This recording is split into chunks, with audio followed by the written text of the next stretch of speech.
Hey guys, No Name Trapper with you here today, and today's video is going to be about efficiency when running a dog-proof trap. It's going to be a short little video, good information, so let's just go ahead and get started. Alright guys, so here's your standard dog-proof trap, filled to the top there.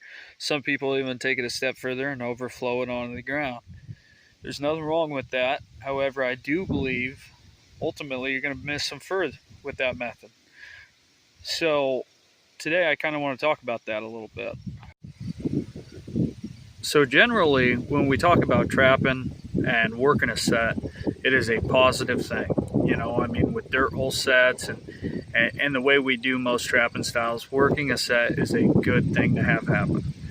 Now with dog-proof trapping raccoon or skunks or other small game like that, I don't believe it is a good thing to have them there any longer than you need them there. Now imagine, if you will, that's my brush pile.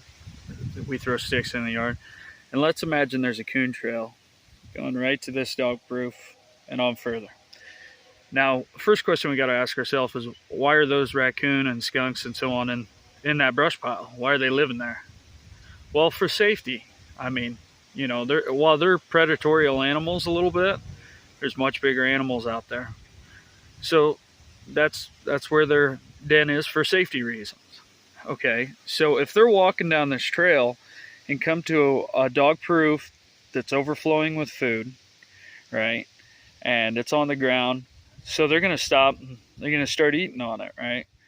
But the problem is, to snap this trap off, they got to eat clear down to the trigger system and then reach underneath it and snap it off, right? That's a long time you're asking that smaller animal to hang out at that trail. I mean, any predator, even another raccoon could come along, scare that one off, right? I mean, just many situations can work against you in this. All right, so I think that's a little bit ineffective for this trap, in my opinion. So let's go ahead and flip that role a bit. Now let's say this animal is going to this brush pile. They've already been down to the creek, they've eaten, you know, let's just assume raccoon, or to the cornfield and eaten, and you're wanting to catch them in that there trap. Okay, well the problem is let's say there's two things that could be wrong. First off, they don't like your bait too well, you know. Let's say that's the case. Well, they're going to take a bite or two and probably snub it and go on to the brush pile. But even if they do like your bait and they got a full stomach, they may eat a handful or two. But what's to say they're going to eat clear down to that trigger, which is down at the bottom portion of that trap? There's nothing to guarantee that. And again, you could have another raccoon or a bigger predator come along and it's going to scare them away from your trap. Now, I'm not saying this is the wrong way. I'm just throwing out some factors that I think you guys should consider. So here's the way I make my set. All right, there's the brush pile. They come wandering down the trail. Boom, that dog proof's right there on the side of on the edge of the trail, partway into the trail. There's a few pebbles in front.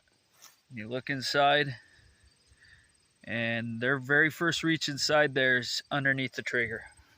We're gonna catch them right away. And that's the way I prefer it, guys and gals. And that doesn't mean my way's the right way. That just means that is the way I prefer. I'm not trying to feed them. I'm just trying to catch them. And I hope this video gave you guys some things to think about. And at the end of the day, these are just my thoughts about it. You know, we all go through conversation and others' perspectives. So I appreciate y'all. Please hit a thumbs up and subscribe if you haven't. Tight Chains out there.